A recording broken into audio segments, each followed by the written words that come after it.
to today's session. It's an interesting topic. Originally, I wasn't the one to speak on this session, so we had a guest, an external guest, but she canceled, so I decided to take over the topic. All right, so there's a lot to cover. I'm going to go straight into it. Introduction to Microsoft Fabric. I'm sure many of you have been hearing about this. I'm sure when you log into Power BI, you've noticed that it's no longer looking the same. The logo that flashes when you refresh, it's changed. Even when you go to the support documents, it no longer shows as Power BI, it shows as Fabric. And obviously, you must have been hearing all the news, all the announcements about Microsoft Fabric. So I hope with my presentation today, I will make it a lot easier for most people. And for those who have some experience and they want to also maybe direct the flow of the conversation so that it doesn't look too tilted to one category of audience, please feel free to write in the chat box, write as questions or as, prompt me that am I going to cover these, ask your specific questions. And if I don't, I know a lot of people will be new to Fabric, so I'm going to take it from that angle. But if you need me to touch some advanced aspects that you are afraid that maybe based on time or on the things I have on my slide I might not get to, please notify me. If I don't know it, I'll tell you I don't know it. It's new. Nobody knows everything as much as because it's really new and all of us have just been trying it. Though I've been lucky to been trying it since March, because as an MVP we have access to things that are not yet available to the public. So we've been granted access for many months before I think since January or February I've been trying it out. All right, so let's go straight into it. So this session is brought to you by your BizEdge and MHS Analytics. Your BizEdge, we are a Nigerian-based consulting and training company. We also do products, but for the purpose of this webinar, I just need to speak more about the consulting and training side, because that's what is relevant to you. The product one, we've been struggling a bit. We've been spending money, and we don't see much results yet. So if you need training in Microsoft Excel, Power BI, financial modeling, data analysis, and to different types of persona, you're a supply chain analyst, you're a finance person, you're a sales and marketing executive, you are an operations person, you are in the IT domain, you are in service delivery, you are in every HR, everyone now is expected, once you get to a management level, even if you are not in a typically data driven environment. I've even seen people who they are security, physical security personnel, but the moment they promote you to supervisor, to CSO, you have to do reports, all those communications, emails, and telematics. So suddenly your role has gone from just you managing physical activities to also delivering insight. So I want to say everyone at some stage in their career will eventually become a data analyst. So you will find a lot of comfort in reaching out to us, knowing that we have been on both sides, training, consulting, and some of us have actually worked, in those different roles. So the entire technical team in your BizEdge, we all have different work experience prior to joining your BizEdge, and we also consult. So we hope that gives us some amount of in real world knowledge in explaining what you're learning in a way you can deploy them. MHS Analytics is a Canadian hand. We started this in January in Canada, and we already have clients. I think we've serviced about 4 clients in Canada, maybe 3, between 3 and 4. Yeah, mix up the numbers. But for the North American guys, companies, individuals who maybe instead of you recommending a Nigerian company to your company, they might feel more comfortable, having to pay a North American company. Maybe it's easier for their processing. It doesn't raise too much of a why are we going all the way to Nigeria? So then you find out that you might want to engage the MHS Analytics one. But we do the same line of business like it's the same offerings. Okay. And about me, Michael Olafusi, both the founder of Your Business and MHS. That's why I say it's kind of like the same company. One is just fully in Nigeria, the other is Canada, and like trying to service a broad base of clients across different countries. I'm a Microsoft MVP, blah blah blah blah blah. I will share my link, my LinkedIn in the chat so that I can get to the meaty part of this presentation. Let me just copy out my LinkedIn and paste in the chat. Okay. Also, the presentation I'm going to take us through, so let me go to the next slide. There is this link I want you to have. Let's see if I can copy it. I think it was Tunde from Resagatria. I sometimes struggle to pronounce his name. So we had a session where he talked about how very valuable he has found Microsoft documentation, and I it's something that every time I read Microsoft documentation, it comes back to my mind, and I'm really always in agreement with it. The fact that, most of us think that the best knowledge we need on a product, we need to go buy an external book, maybe do a course. I'm not saying it's not good. Obviously, if that's not good, we won't be in business. But don't underestimate the quality, the timeliness, the robustness of what also exists in Microsoft documentation, Microsoft Learn. It's now called Microsoft Learn. And you'll find out that for new products like Microsoft Fabric, that's where you will get the most up-to-date information. Sometimes they can be a bit dated, but compared to, because Microsoft has dedicated team to update those things, so they kind of update it faster than when you read blogs or you even buy someone else's course. And I'll say I've posted the one for Fabric. I'll say take time, find time to go through it. And so, okay, so I'm going to go through my slides. I'll be switching between the slide and the environment itself. So let's start with even what we need to know theoretically. So what is Microsoft Fabric? Microsoft Fabric is, let me read what I have there, then I'll flesh it out, because I'm going to flesh it out in some interesting way. So Microsoft Fabric, as you see there, is an end-to-end analytics platform, which means they expect you to do a lot more than what was possible in just one tool. Think about it. When, like 10 years ago, right? For most of us who are in the business, who are more on the business supporting side, not, in quote, not developers, not core backend IT guys. When it comes to analytics, we always think in terms of Microsoft Excel, maybe those who can do some Access also begin to also create some things within Access. But primarily, we used to think of analytics for business people, for the management guys, in terms of what we provide to them in Excel and PowerPoint. And then you find out that for that final thing you are providing to them in Excel, let's leave PowerPoint. PowerPoint is not an analytics tool, but unfortunately it used to be used as an analytics presentation tool. You take your analytics, you put on PowerPoint, it now looks like a dashboard. It looks like like a more relatable one-screen view stuff, but let's leave that out. So let's even say 10, 12 years ago, Excel was the analytics tool of choice for business guys. But that final report you're having in Excel, a lot of times, you are taking data from different sources. Sometimes you will take the data, take it to another tool. If you're someone good with SPSS, you go with maybe some other tools.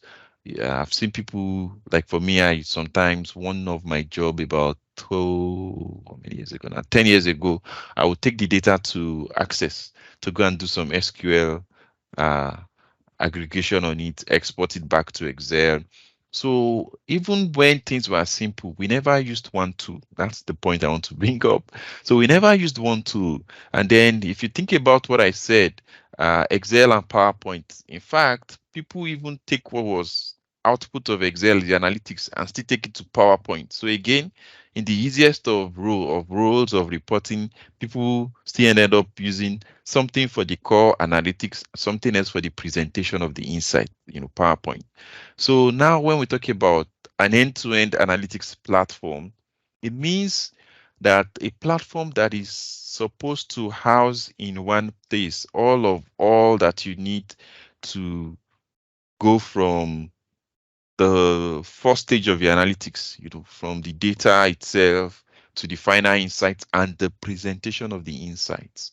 So imagine 10, 12 years ago, someone having a tool that was the Excel and the PowerPoint and whatsoever tools that you are using together in one place. That was, again, 12 years ago. But now things are a lot more interesting. Interesting is the right word to use. We are using a lot more tools. The business people are expecting a lot more from us, and more importantly, consultants, we consulting companies, we are always putting ideas into the heads of management.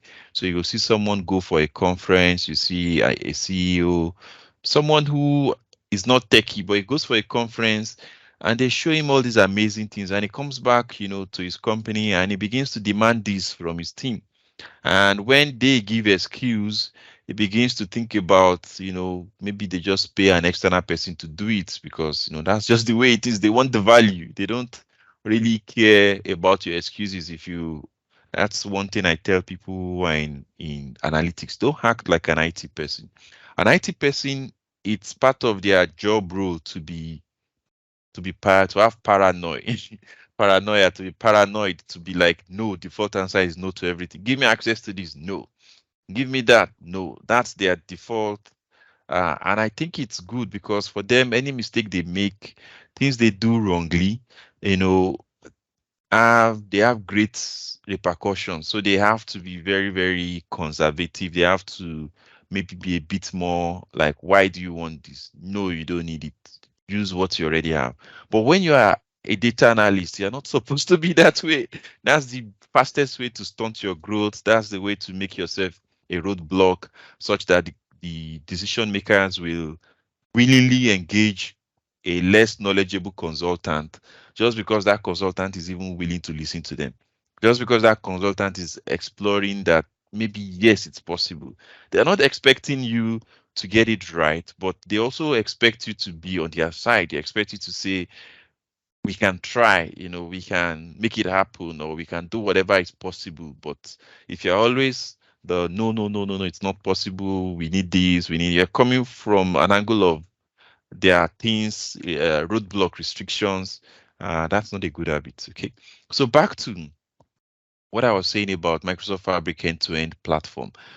So we've talked about the end-to-end, the fact that everything you need to use in one suite of product, and this suite of product is a web provided, like a software as a service. So it's not like you're going to install Microsoft Office or you're going to install Microsoft Fabric and all the tools will be installed on your PC. So this is not a software in itself that you're installing on your computer. This is something that we are going to classify as a SaaS, software as a service. Okay.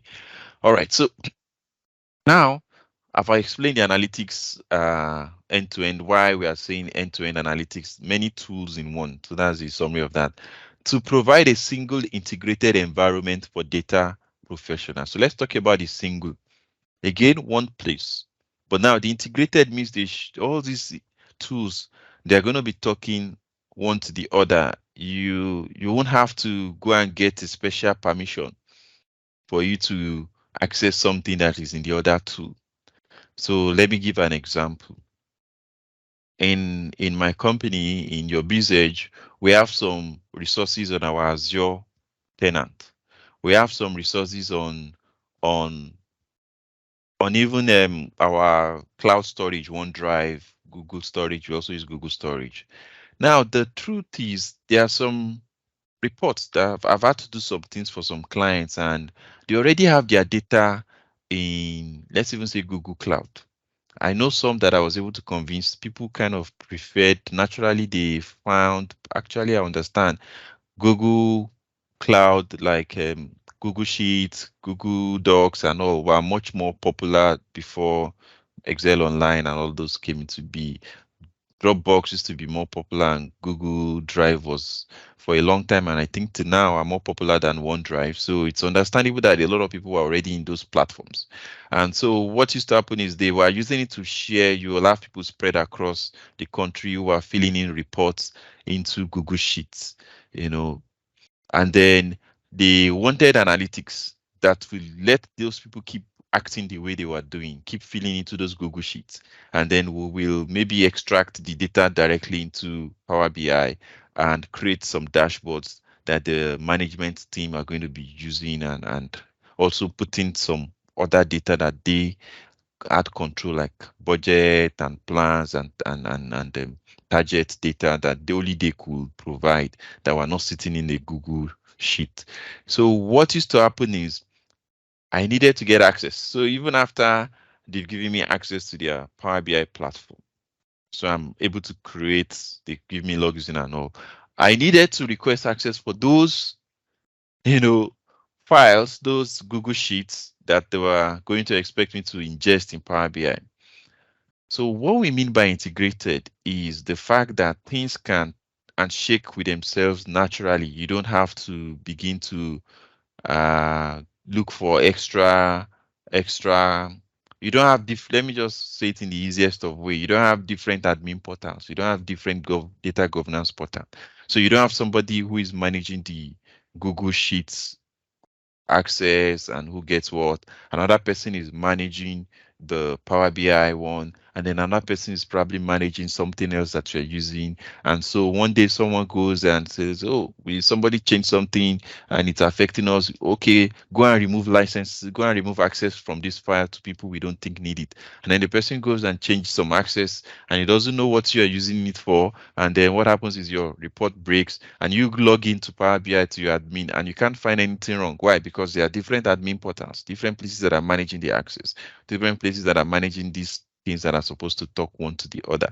So with integrated environment, it means there's going to be, at least the way it's implemented in Microsoft Fabric, there's going to be one admin portal, and then there's going to be also an easy way, easy discovery. You create something in one tool, you can easily see it in the other tool that this thing now exists.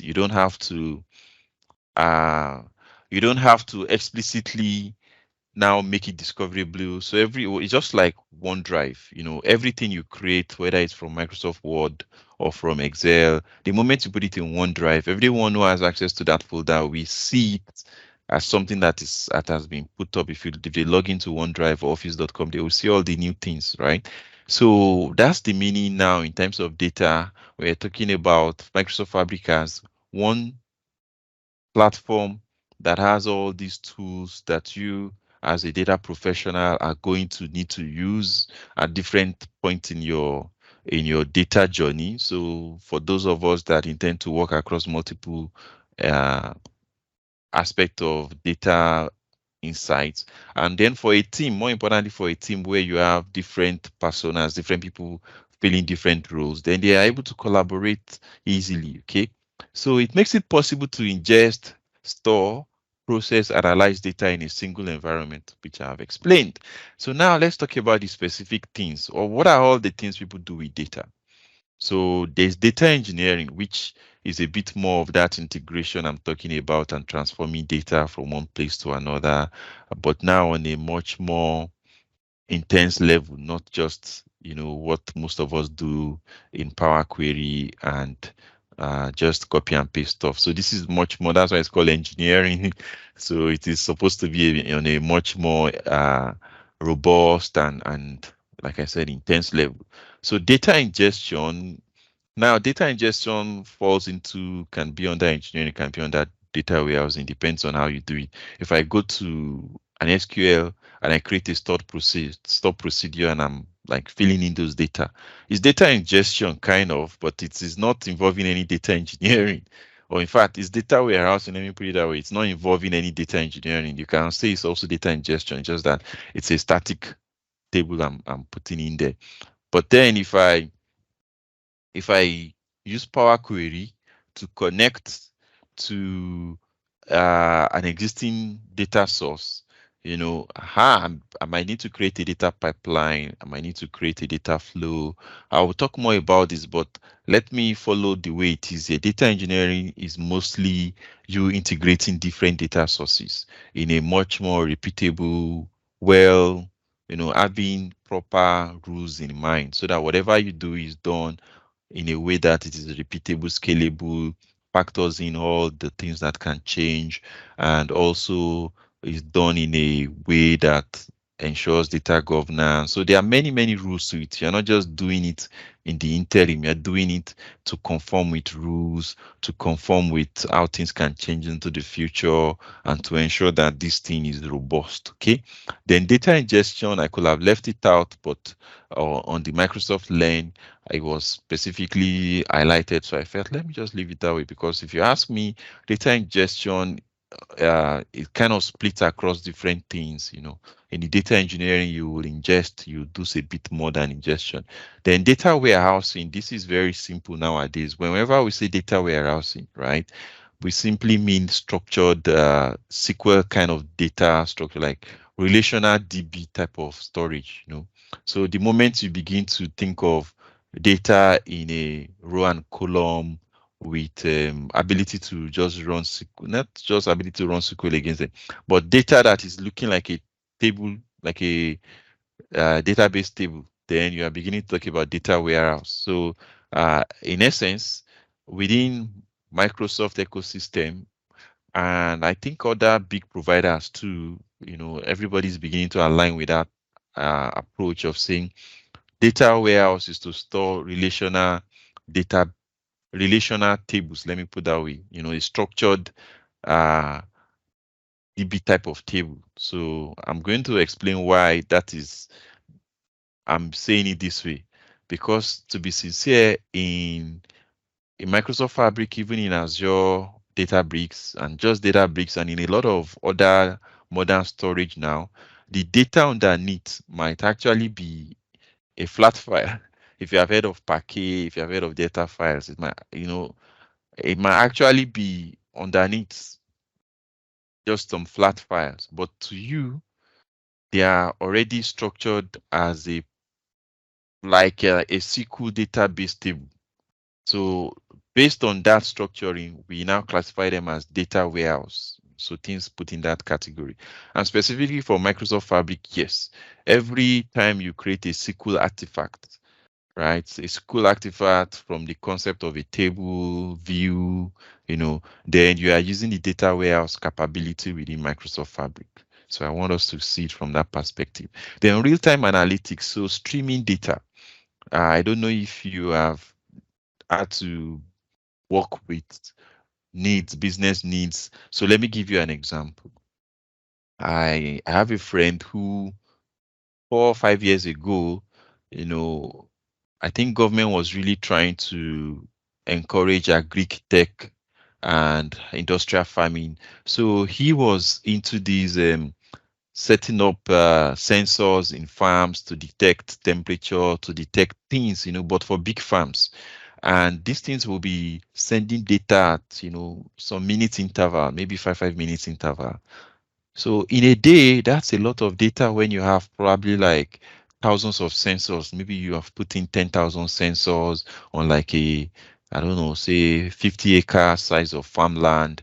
So in a day, that's millions of rows of data. And now nobody wants to be analyzing what happened yesterday or what happened 2 days ago, because they are supposed to intervene right now, which means if they find out that maybe the water level is so low currently, they want to be able to turn on some irrigation system that's going to increase the water level. So because of that need, everybody that is analyzing that data, they are looking for real-time analytics. They are not looking for historical analytics. So you're having millions of data records, and people want to see what's happening like right now. It's almost like when you're looking at weather forecast. People are trying to see, at least most importantly, what's it like right now. So real-time analytics requires another set of architecture, and within Microsoft Fabric, there are the tools to streaming analytics is what Microsoft tries to call, real-time analytics within their product suite. So Microsoft Fabric 2 provides that, and then data science. When we say data science within the context of most of modern analytics tools, it's usually about you creating some models, some predictive, some classification models. So when we talk about prediction, classification, creating things that are based off some uh, statistical algorithms, right? Then you are beginning to talk about data science. So you will now have to start using things like Azure machine learning, Spark, because you are going to be having to work with a lot of big data. At least that's the way the platform is built up to allow you to work with big data. So within Microsoft Fabric, the data science component is mostly Azure machine learning and a Spark-based platform. So BI, for most of us that are familiar with Power BI, actually that is the BI now that is being talked about here. So Power BI is the BI. I don't need to talk too much about that. You can go through the link I've shared to see more. So let's go now. Let's see the names of these tools, and then once I go, I intend to do a bit of demo, but like I said, it will not make sense if I just go into the demo and I don't take you around to see everything. Just like me taking you to a mansion and then I just take you straight to one room and I begin to just show you wardrobes and all. Is it not better I take you floor by floor, show you some general layout, and then we can decide to go into one of them that I think you might be interested in and do more. But at least you will have an idea of how many floors, how many rooms, and the general framework of the mansion. So that's what I'm doing right now. All right, so let's begin to look at those tools, right? So for the data integration part, right, the tool that is specifically meant for that is the data factory. So data factory is, let me give you an interesting story. I have a Twitter account that has 100 and I've even forgotten how many followers it has now. The last time I checked it, I think it had more than 120,000 followers, right? You can see that I struggle to remember how many followers it has. So obviously something is amiss. I'm not active on it. So how did I get that much followers? Well, 10 years ago in 2012, I used to be a bit popular. I used to blog daily. So I wanted to grow my social media accounts. I wanted to be like an influencer, but not influencer the way influencers are now, but someone who could run advert campaigns, who could like offer my reach as a service, as an advertising service. So I decided to check how to grow my Twitter base, and not just Twitter. I did for a lot. I did for LinkedIn. My LinkedIn, I think I have 25,000 right now, but LinkedIn, I didn't do much. I abandoned LinkedIn. I was doing more of a manual approach on LinkedIn. But for Twitter, I was able to do some automated approach. So I was able to say if I post on Facebook, the post I make on Facebook should cross post on Twitter, right? Then what else did I do? I said Twitter should monitor my blog. Remember, I said I write daily. So everything I post on Twitter, on my blog, any article I write instantly gets posted on Twitter. Now, the tools that I was using, it wasn't just one tool. The tools I was using then, that's what they are doing. They are doing what nowadays, within this space of data analytics, we are calling data integration. I am connecting things that are different. I'm connecting my blog and my Facebook. I'm connecting Twitter and Facebook, my blog and Twitter, and saying whenever something happens here, it should be instantly, pushed over to this other place. So when you think about all of that, so I'm just saying some of you might have been doing this and you've always been thinking you don't know data factory or you don't know data integration. That's actually, what it used to be then, so we had these tools like what if this, then that. So IFTT, we had Zapier. If you had used Zapier, it's the same thing, it's the same type of thing, just that those tools were focused much more on solving a business need, not necessarily just transferring data. Then Power Automate came into the picture, and to me at that point, it looked like Power Automate was trying to kill Zapier. But then Microsoft is always able to see further into the future. So now we have another type of like Power Automate that is within the cloud space in Azure Data Factory, allowing but fine-tuned more for data movement. So you have data somewhere, you want to like create pipelines that always connect things that are disparate entities. So that's the data factory. So if you have always been hearing about Azure Data Factory, this particular one in Fabric is a mixture of Azure Data Factory and, to put smiles on your face, something you already know, Power Query, because that's also what Power Query does. Think about it. You connect to data that is an Excel sheet. You connect to another data that is SQL, right? You connect to another data that is, maybe from a website, a software as a service platform, maybe QuickBooks. You bring everything together in Power Query, and then you begin to transform and do some things to make it in a way you want to use, and just bring only what you need. So now the data factory that we have in Fabric is now those two things. Is the data factory that we have in Azure, the pipeline one, the one that, if you know Power Automate, is a bit also like Power Automate, right? And then the Power Query we have always known. So once I go to demo part, you will see those two categories. So one is called data flow, the other one is called data pipeline. Data pipeline is like the Azure Data Factory. Data flow is obviously Power Query we all have been using. So you see how all our Excel skills and Power BI skills, they keep, you are not newbie. That's what I want you to know. You already know many of these things that are in Microsoft Fabric. It's just because they are having new names, and there are some aspects you don't know. So sometimes you feel like everything is completely new. Everything is not completely new to you. So that's Data Factory, just to allow you to bring in data from anywhere and do some transformation on them too. Now, the data engineering itself. So this data engineering here is kind of heavily tilted to Python, stuff. So it's more about, you using Spark, notebooks, and then I'm going to go to a screen where I will show you all the kind of things you can do under each, right? But I want you to understand that the data engineering that is being bundled here, separate from the data factory, is much more of you now doing, actual kind of a notebook transformations. So that's one thing I want you to understand, that if you want to be able to say you know how to do data engineering, use this Synapse data engineering, then you have to be good at Spark, Python. Well, I'll check if you can use other language, but I think the one that covers all of the workflows you will need to do is Python. I know for Spark you can use Scala, you can use all kinds, but I think the Synapse, the one within this Microsoft Fabric, is much more tuned for expecting you to use SQL and Python much more, for the deep the deep part of it. So the data warehousing, like I've explained, you're going to be creating SQL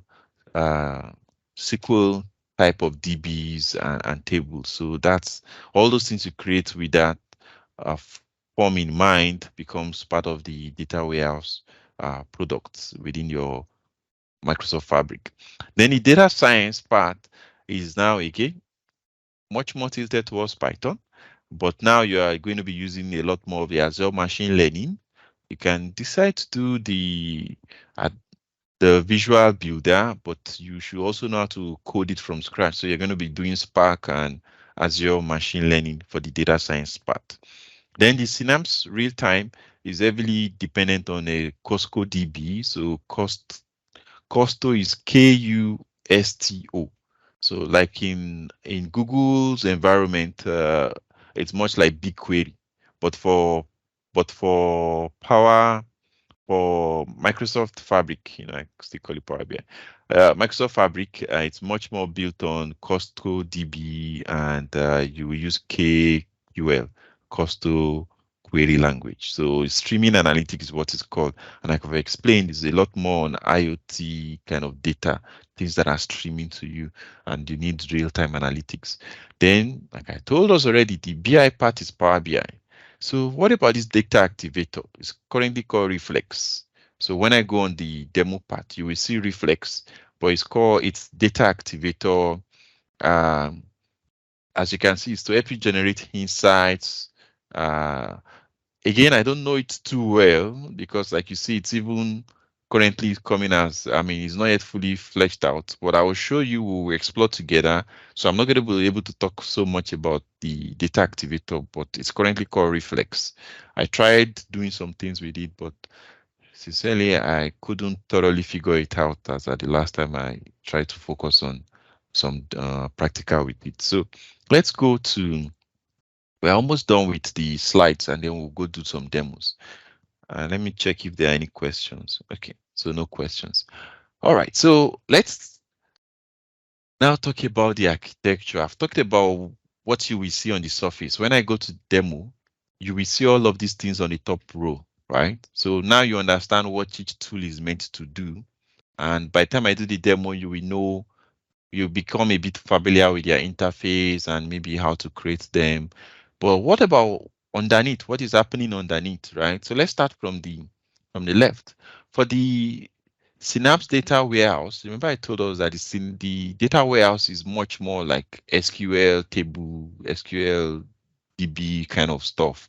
So understandably, you are expected to use a lot of SQL, transactional SQL. You should be good with SQL. Let me just put it that way. Then I told us that the engineering part is much more tilted towards Notebook and Spark. So you're expected to be conversant with Spark. Underneath it is Spark. And like I told you, Microsoft is heavily expecting that the people who will use this are also good with the Python, so they can create the Python notebooks required to also carry out the different transformations they want. So that's that part. For the data factory, you will see the data factory has nothing underneath, like here. So the data factory, or maybe it has, they just say it has a serverless compute underneath, but all of them actually runs on a serverless compute. So I can't even say that's general to this entire platform. So the data factory, if you remember, I said it's like Azure Data Factory and Power Query. When you use Power Query, do you see yourself, does it look like you are using something else inside of it? No. So that's why this does not have anything underneath it. You could do equivalent of drag and drop that was possible with Azure Data Factory. For Power Query, you can click around, click this, click there. Sometimes you might need to write. Most of us don't even write M code. We do a lot of clicking. That's how intuitive and how robust the user interface is. So that's the data factory part. Then the Synapse data science, that one requires actually, again, Python notebooks. So you're going to be using the Azure machine learning and also Python to create your models and to integrate with whatsoever front end that is going to be like making use of the model output. Okay, so then for the Azure Synapse Analytics, the real-time analytics, what was it I called it the other time? But anyway, the real-time analytics. So the streaming data is again usually stored in a special kind of DB, NoSQL DB, and for this instance, Costo is the recommended one. There are other ones, Cassandra, there are all those kind of funny names. But for this, I think you are going to be expected to use Costo DBC. And then the data is some kind of query language that is similar to SQL. So if you know SQL, you kind of already know that. So it's called Costo query language. Okay. So it's meant to be very fast, to able to support the real-time insights that people want to see. Then you have the Power BI, which again, Power BI is Power BI. So it's just like an analysis service. There's so many things bundled in Power BI. There's the Power BI desktop, the Power BI web service, the deployment pipeline. There's now a lot. Power BI is in itself is looking like another suite of product these days. So that's why they just had to put it as analysis service. All right, so that's that layer of compute, what is happening at the intermediate level. Now below, at the bottom of it all, there's a security layer, a data governance layer called one security. And then at the bottom of it all, there's one thing. It's called one lake anyway. One lake is like the OneDrive now for all of what you do. So all the data is sitting in one place called one lake. Now, this one lake, everything is stored in Delta Parquet format. So in fact, let me explain what this format is. You begin to come across this if you have not been coming across it yet. So now let's start with the one you need to know first, Parquet data format. So there are many kinds of way of storing data, right? So there is let's start from SQL approach. So when you store data in SQL, the data is stored row and column. It's always an intersection of row and column, you know. So even if you think of your spreadsheet, your Excel spreadsheet, it is row and column, right? So that is one type of storage. Let's just take it tabular storage. We can call that tabular storage. Now, there's another type of storage where I am not doing row and column. I am simply doing columns. So what does that mean? It means if I have 20 of us, 20 of us means we are maybe 20 staff, you know, so that is 20 rows, right? We all have different staff ID. So 20 rows. For the staff ID, 20 different staff ID. But let's say 6 of us have the same name. Now, when you do tabular storage, it's going to store in a way that it can map out each person to their row and column. So if I need your name, I can go by looking into a row that I know exists and a column that I know exists. So there's always going to be, you know, row 5, column 2 kind of way of tracing the data. Now, for another type of storage that stores by column, what will happen is for that name where we are 6 of us have the same name, and for the staff ID where we all have unique staff ID, right? What will happen is that it's going to store 20. The size of storage, the amount of data it is storing to represent the staff ID is going to be more. So there will be like 20 pieces of identifiers, 20 pieces of addresses. You know, let me use that word. 20 pieces of artifact of breakdown of that staff ID, because there are 20 different staff IDs, right? But then for the staff name where 6 people have the same name, which means it only needs to store 15 unique names. Why? Because the 15th person, there are 5 other people that bears the same name, so it doesn't need to repeat the names. So that's what columnar storage does. Columnar storage tries to optimize, because nowadays what we experience in most big data is the number of rows are not that crazy much. It is the columns. Sorry, the number of columns are not that crazy much. It is the rows that can run into millions. So what that means is if you have a row where maybe we are storing age and everybody's age is between 19 and 65, it means it doesn't matter if we are 1 million or 2 million or 10 million or just 20 people, right? No, or just 500 people, right? This particular kind of storage can keep the size almost similar, such that the size it is using to store for when we are 200 people is similar to the size it's using to store when we are like 100 million. Why? Because the amount of things it needs to store, the unique combinations are not much. They are just like people can have an age between 19 and 65. So it's called columnar storage. Columnar storage. So I'm going to type it. Now, I don't know if you have experienced, this, raise your hand, where a file that is very huge in Excel, you take it to Power BI, or you connect to the same data in Power BI, and the Power BI file is small. Or maybe you even use the Power Pivot in Excel, and you connect to a data that is more than what you can put in Excel, and you're afraid that, oh, if I save this Excel, it's not going to crash. And you save it and you are surprised that the Excel file is small and you're not facing, the kind of issues that we usually expect when we have a large data in Excel. Have you ever thought about it? Have you experienced the fact that you can save huge data in Power BI or in Power Pivot and you will not experience performance issues? Like the file is not going to even become crazy big. If you have, can you maybe raise your hand or say yes in the chat? Yeah. Because there's something I want to show you, which is interesting. And remember, I keep saying that most of these things I'm saying, you know them in some ways. It's just because many of these things now, when we are in Microsoft Fabric, we're using a different name. We're bringing some things we are not familiar with. So you begin to think you don't know everything, which is true. You don't know everything, but then you begin to think you don't know anything. You know a lot already. I'm waiting for answers in the chat box. Have you have experienced that when you bring in a lot of data into Power BI and you save and all, the size of the Power BI does not become as big as if you take the same data into Excel. Great, I see someone's hand. Oh, I see Joseph's hand. Hey, Chief, I didn't know you eventually made it. So yes, now let me tell you what is happening in Power BI. Power BI uses a columnar storage approach. Have you heard of Vatipack engine? Let me see if I can just bring it up. So Vatipack is a columnar storage engine. That is why they tell you that if you want your Power BI reports to be performance like optimized, you should try to reduce the cardinality of your tables. I know these are big words.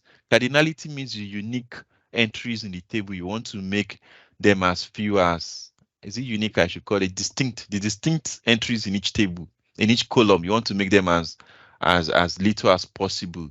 So they will say, instead of you having date and time in one field, separate them into date in one column, time in a separate column. And what that will mean is that because we already know time, the time can only be between 0, like midnight, 000 and 24 hours. So that already has limited the kind of, even if you have 10 million rows, you will not have 10 million unique, because that's just it. There's just a specific number of different breakdown of time. So, and similarly to with days, as long as you are reporting for a 1 year, you only have 365 days. Even if you are getting sales that are, millions in a day, what will happen is, column, let me just check online for and say columnar storage.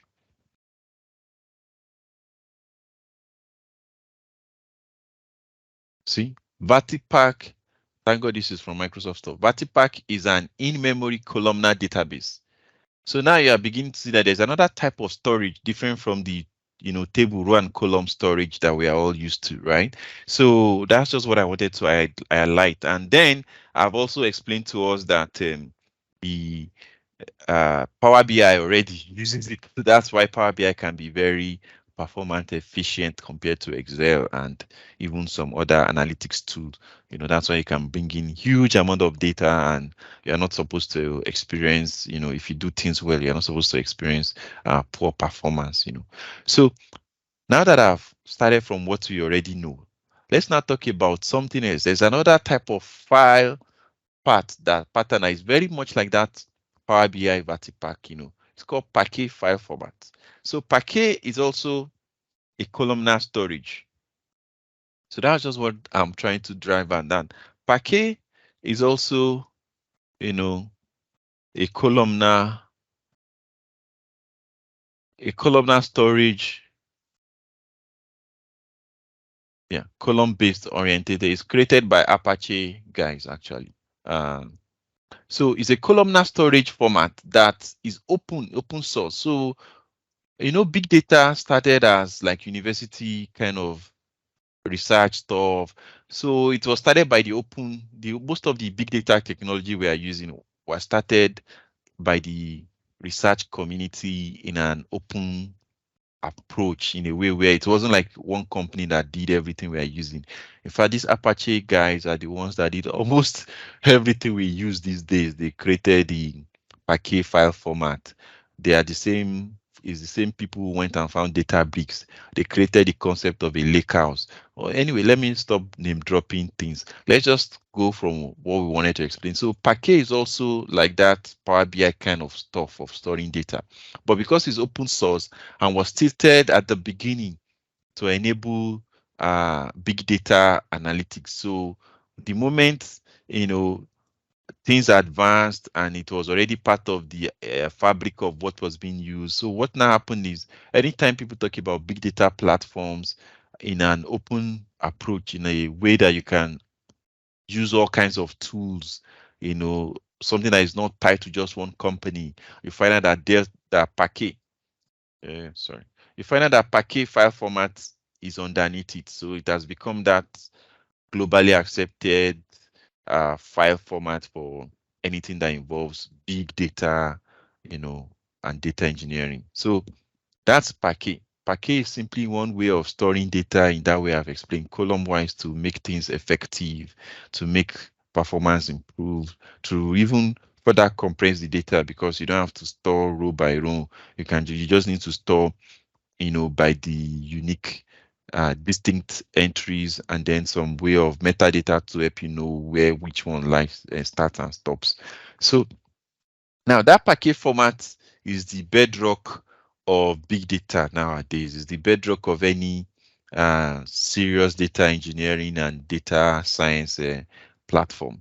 And so what I want to bring up right now is the fact that Parquet format is the bedrock, but there's something else to, sorry, let me just, I'm seeing something on my screen. Okay. Okay, great. So back to, so with Parquet format, what now happens is we can store unstructured data. We can store data that, if you have heard of a lake house, no, not lake house, data lake. So data lake is that concept where you just keep storing data. Storage is cheap, you don't have to. So that was with that data lake, right, concept, right? Parquet format was perfect. Parquet format, even though at the beginning Microsoft was using uh, Hadoop, HDLS, Hadoop data lake storage stuff for their own replica of data lake. So when you have a data lake in Azure, ADLS, Azure Data Lake, it was like HDLS that was powering the format. So, but now, many years after that, what we now have,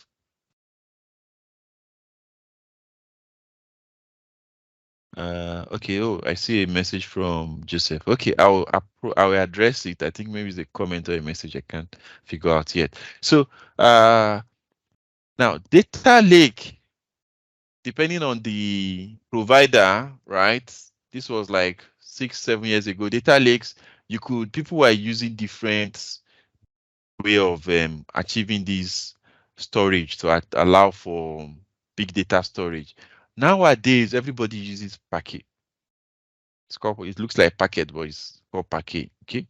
So now the thing I want you to understand is it has some problems. So Parquet file format was mostly just to allow fast, like cheap storage, allow some ability to maybe to query the data. You can run some kind of query, SQL type of query against it.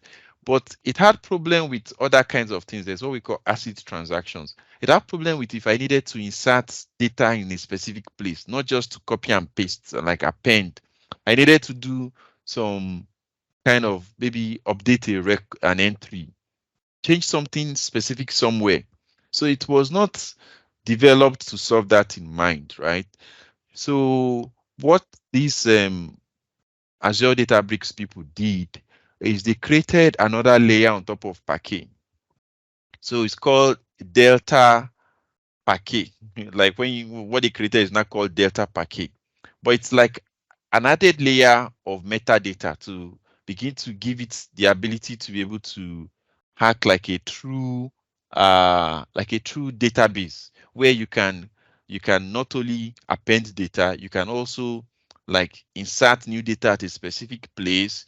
You can alter, change data in a particular place. You can do things that you would normally do with a database. Okay. So in summary, every warehouse. So that's why I was telling you that the SQL that you are creating here, to you, it looks like SQL, but it's sitting on this data packet.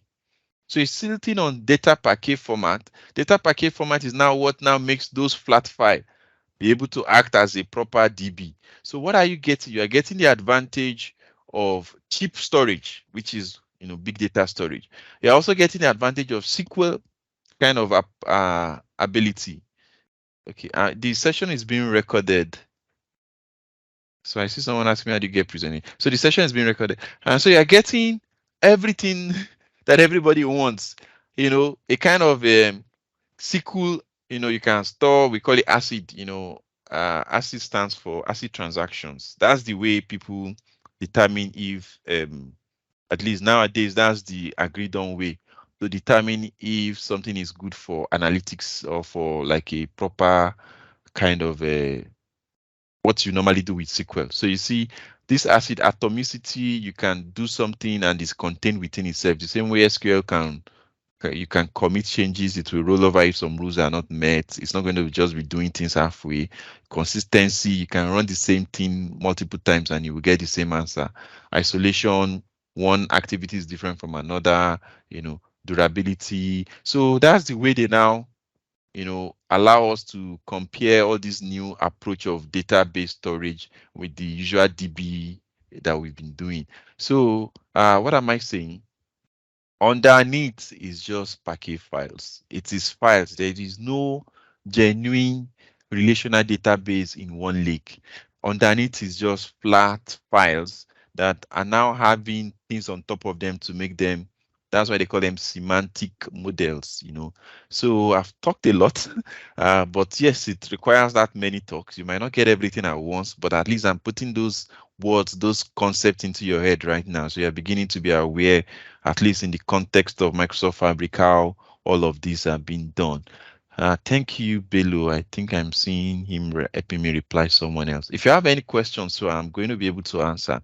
So let's go do some bit of demo, right? I've talked a lot. So let me go on my screen on my Fabric. I will also show you how to enable the Fabric. So I want to drag the screen that I've logged into my account. Okay, so bringing in the screen. It's looking tiny. I'm going to just increase the zoom. Okay, good. So I'm going to, let's do what most of us are familiar with. You go to powerbi.com, right? Everybody knows that usually you just go to Power BI and you log in. Okay. So let me increase the zoom so you see things. For me, because I have Fabric enabled, I have this. But for you, most of the time, what will happen is, for most people who have not done this, what will happen is you might not have Fabric, you might not have this other thing on the lower left. Okay, so what do you need to do to get there? You will, depends on who you are. So let's start with most of us who are not the admin. What you will need to do is simply click on your profile picture. Then if you are lucky, you will see start trial. If you are not lucky, then you won't see start trial.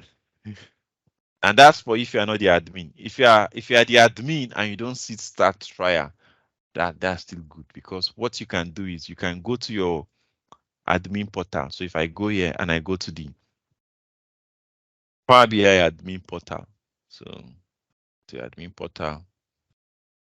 If I go here, you will see Microsoft Fabric, and you can see that there's a way for me to enable it, right?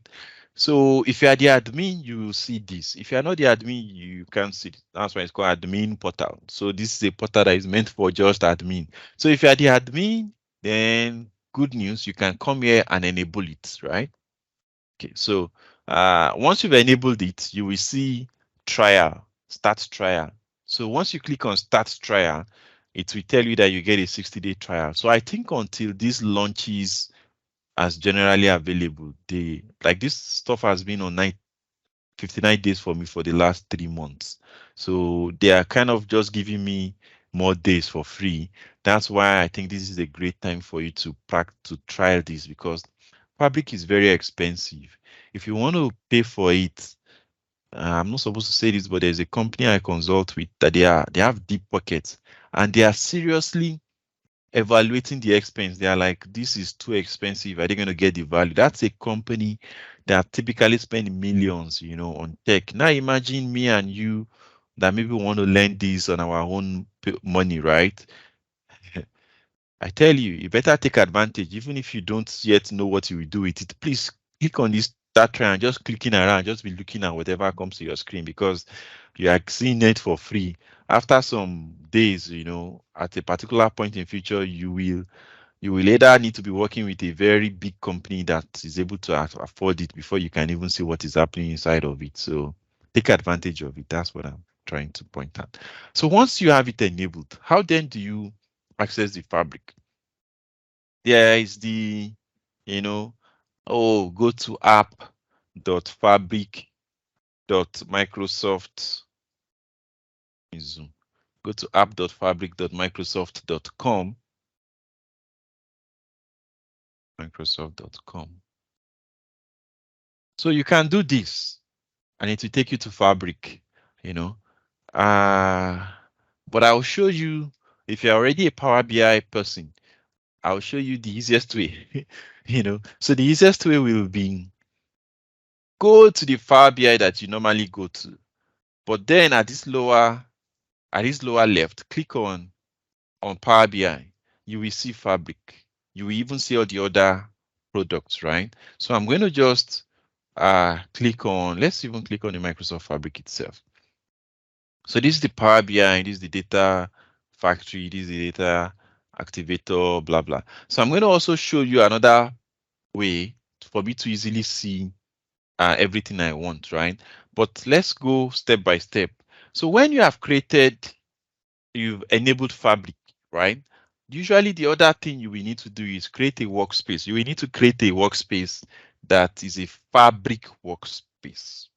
Because if you have not created a enabled Fabric before, you obviously don't have a Fabric workspace. So you need to say, oh, I want to create a workspace. I'm going to call this workspace, Excel office hour. And then, so in this place, this is where you now need to select that it will be a Fabric workspace. So for me, I'm picking that trial Fabric workspace. Don't pick any other thing. Make sure it is the one that is a Fabric workspace, All right, so I do that, I do apply. So it will create the Fabric workspace. Now I'm in the workspace. This thing looks very much like Power BI, right? It is. That's why I say, the Power BI is now like what Microsoft is using as the living room, the entrance for this Microsoft Fabric. So if you go to Power BI, you are pretty much like already in Fabric these days. Now I'm going to come to this new, right? Interesting thing is I'm going to click on more options. Then you will see all the things we can create across the entire Fabric suite of products. So I'm clicking on more. Now, do you see this is the data activator? I told you that I'm not I don't yet know how to do it use it very well, but I can see it's to do automated actions, trigger alerts, get some insights. So again, I'm not going to tell you what I don't know. So I'm going to skip this part until I have practiced it enough to be able to talk authoritatively about it. You see the data engineering. Now, you remember when I was showing us the slides, I told us that Microsoft is expecting you to do a lot of Spark stuff, notebook. And then usually as you transform the data, they go into lakehouse anyway. So that's understandable. They will go into the lakehouse. So this is the proof of it, that you are supposed to use heavily notebook and Spark. And the data you save will always be saving inside a lakehouse. Okay. Then this is that data factory. Remember, I told us that there are two products: the data gen flow, which Let me see if you have paying attention. What did I say? This is close to what I told us that this is like Azure Data Factory, Power Automate kind of stuff. I told her that this one is something we already use within Power BI. What is it? Can you remember what I said this thing is like? This data flow, Gen2. What is it? What is it in Power BI that is like this? Anybody? You can put in the chat box. I want to know if you have been paying attention to everything I've been saying so far. Going? This data flow Gen2, it is equivalent to what that you already use in Power BI. Or that you even use in Excel. Let me make it easier. People are falling my hand. Yeah, Power Query. Power Query. So this is Power Query. Let me see if I can open it in a different view. Okay, I will come back and open it so that I don't keep flipping between. Great. So remember I said many, not everything, but a lot of what is here, you already have some experience with that, or some of what is here you already know, even though we're using different names.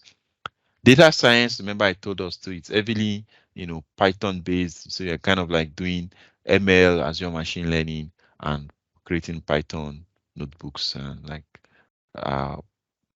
everything is on the underneath, powered by. You expected to use Spark Python, Spark Py. Okay, so if you're doing the data science, obviously you need to be well versed in using Azure machine learning, notebook, and Python to be. Yes, they tell you. Let me tell you, if you read in documentation, they will say, oh, you can use, R, you can use Scala, you can use R, Scala, Python, SQL, even SQL. I don't know if here you can use C#, but they put like 5 languages. But if you're actually looking for a job, right, they will write it there. They want you to use Python.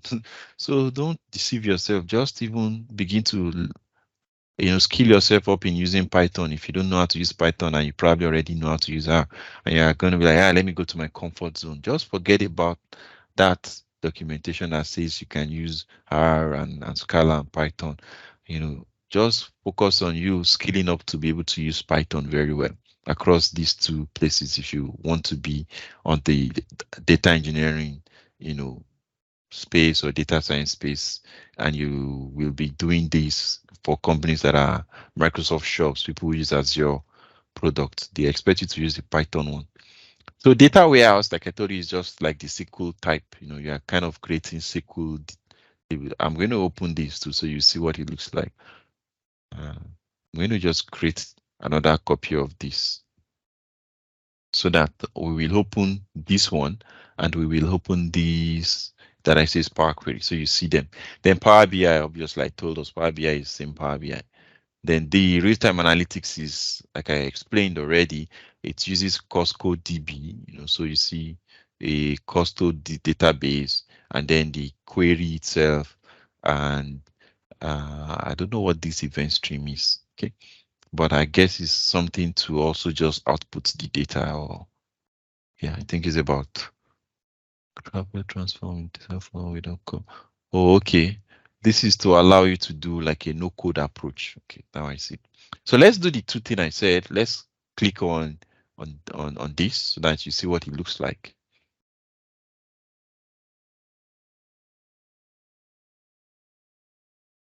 Why is it taking time? So you're going to see something interesting.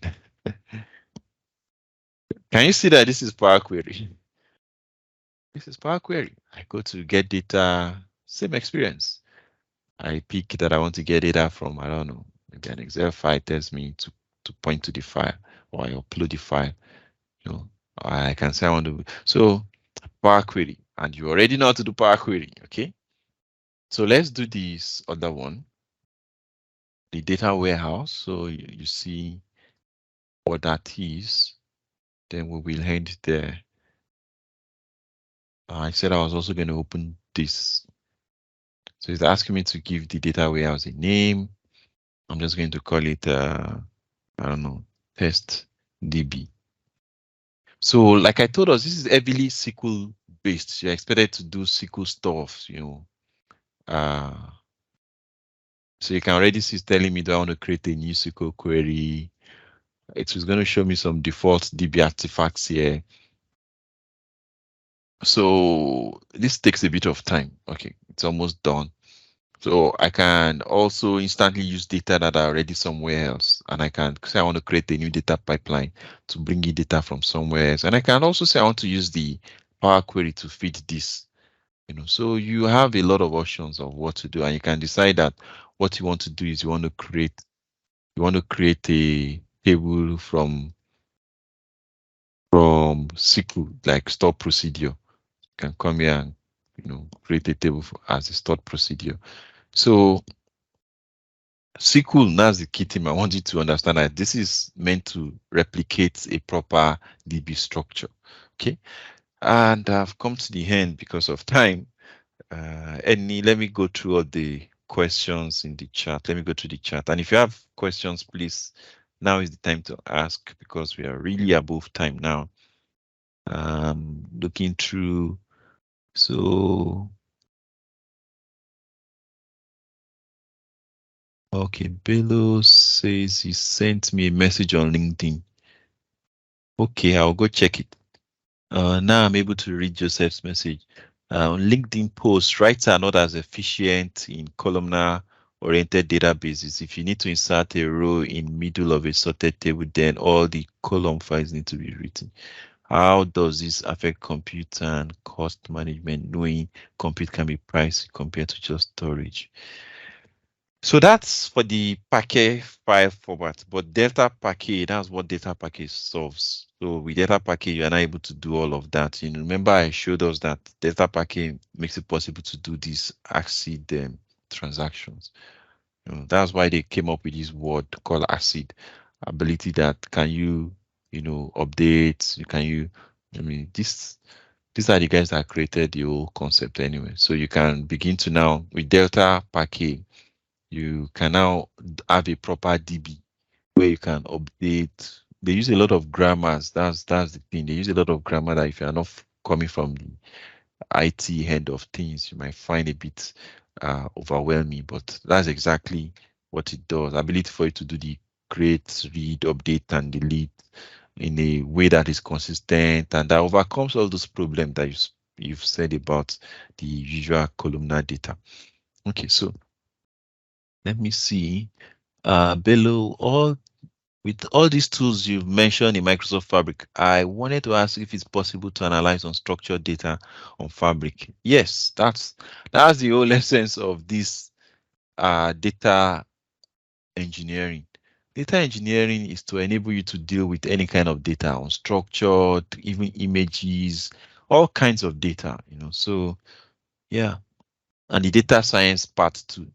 Data science is also another part of this that is naturally expected to be able to work on unstructured data. You can create a data science model that is scanning images to identify things. Maybe you guys are looking for a criminal and you are just analyzing live streams of video, So again, those are unstructured data that you should be able to work with in your data science platform. How do we revisit this presentation? Okay, yes, it's been recorded.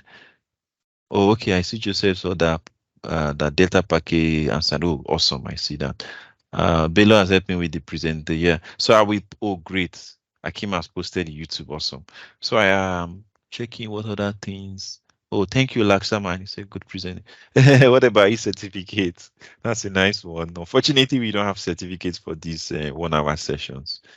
Power query data. Can someone use?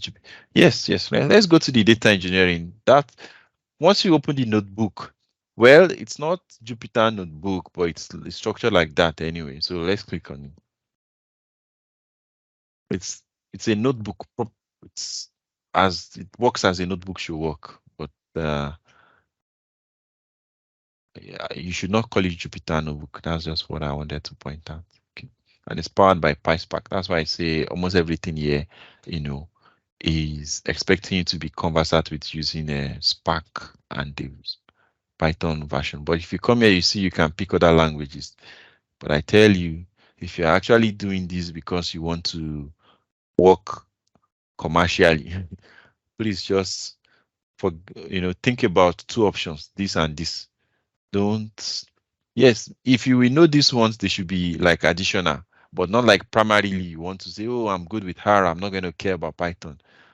You're going to struggle to get a job because everybody else is expecting you to know PySpark. And as long as you're not the only person who will work in the company, they want that what you do and what others do, you guys can collaborate. When you leave, someone else can understand what you've done. And so that's why everybody is kind of like in the work domain expecting you to use PySpark. The Spark SQL also too, you can type SQL codes, and so those two, right? Okay. Let's see. Data that does not have label. I mean data that does not have rules. Yeah, that's what I said. That unstructured data too, it works, and images don't have images. Is to us that they are images. Have you ever opened? Have you? There are binary files underneath. They are actually text data. In my masters, for financial engineering, we have to work on images, right? And underneath, we have to be working with them because you can't load image as image directly into an analytics engine, right? Even when you want to transform an image, so you want to compress the image, so we are using like PCA, principal component analytics, all those things. As far as it's me and you that know this image, it's me and you that know this is audio file or video file. When we are analyzing them, we are analyzing them as text. They will become like ABCD. In fact, underneath all these things we type will eventually become binary code, zeros and ones. So there is no image, is not image underneath. That's just what I want to say. They are actually binary files that are encoded to render as image or render as audio. So that's the height of unstructured data, because there's no column and row. Then we have semi-structured. So even the one you are saying, we even call those ones semi-structured, like Twitter tweets, things where people can mix up things anyhow they want inside, and you just have to figure out where what starts, find a way to kind of look for things within and begin to find structure where there's no structure. So we even call those ones semi-structured, All right. So I think I've come to the end. Thank you very much for staying to the end. I noticed some people probably had to drop off, but I hope for those of us that stayed to the end, we got value. Like, you should be able to now be bold enough to just go into your Power BI, enable it and begin to explore. Start from what you already know, and go from there. But if you are someone who wants to work full time in this data analytics space, and you already use Power BI and Excel, please begin to get familiar with Fabric. Please, it's for your own good. Why? Let me tell you what will begin to happen if Microsoft's plan works out. What will happen is, even if it's just Power BI you do, you'll be doing the Power BI within Fabric. So nobody will want to hire someone who knows Power BI as Power BI used to be, no knowledge of Fabric, versus somebody who knows Power BI and knows how to navigate across the Fabric environment. They will prefer that person. And then let me tell you another thing. We're getting to that stage where they expect you to know Data Factory and Power BI. Remember, I told us when we went to the Data Factory, we saw that it's made up of two things, right? The data flow and the data pipeline. And I told us data flow is Power Query. And I told us Power Query is within Power BI. So, and it's also even in Excel, right? So, and I told us the data pipeline is Azure Data Factory, right? Why did they put those two tools there? Why? They know that some people will be coming from the data engineering side of things, and the more SQL heavy backend kind of places where, because even the Azure Data Factory also had a precursor it used to be, back many years ago, everybody used to talk about SSIS packages. You're creating data integration projects using SSIS. That was the original Azure Data Factory many, many years ago. So people coming from SQL, data engineering background, they are coming from the knowledge of the data factory. Then most of us coming from the Excel, Power BI background, we're coming from knowledge of Power Query. So which means both of us needs to know data factory. So in summary, what I'm saying is, if you want to even call yourself a specialist, you need to know these two.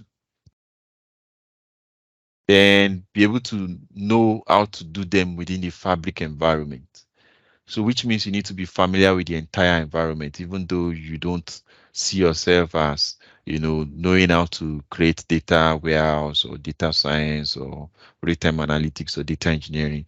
Yeah, no, you can't know everything. Even if you advertise yourself as someone that knows everything, you are someone, they will be worried because it means probably you don't know much of everything.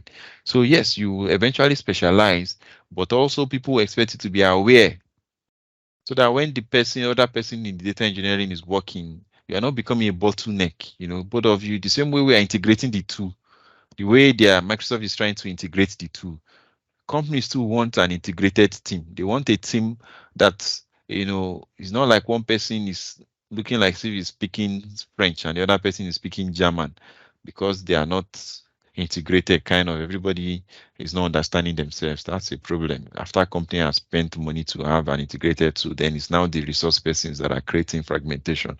That's a problem they will quickly want to fix, which means someone's job is on the line, or they will start hiring other people that already have those integration knowledge, and gradually they will just move you to a role where you will not become a risk anymore. So thank you very, very much. I'm going to end the session now. And any more questions before I end it? This is actually the last part anyway, so I didn't skip anything. Any questions? Okay, in that case, I'll say bye-bye. Have a wonderful rest of the day. So thank you, and please explore Fabric. Let me drop the address. App.fabric.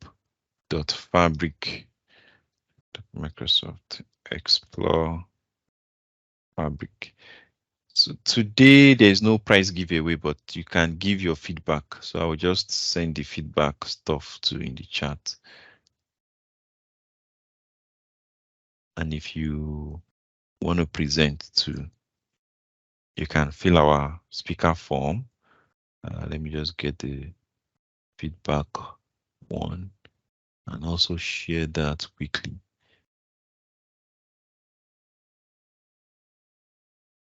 Okay, so please also help us with feedback or what you like, what you didn't like.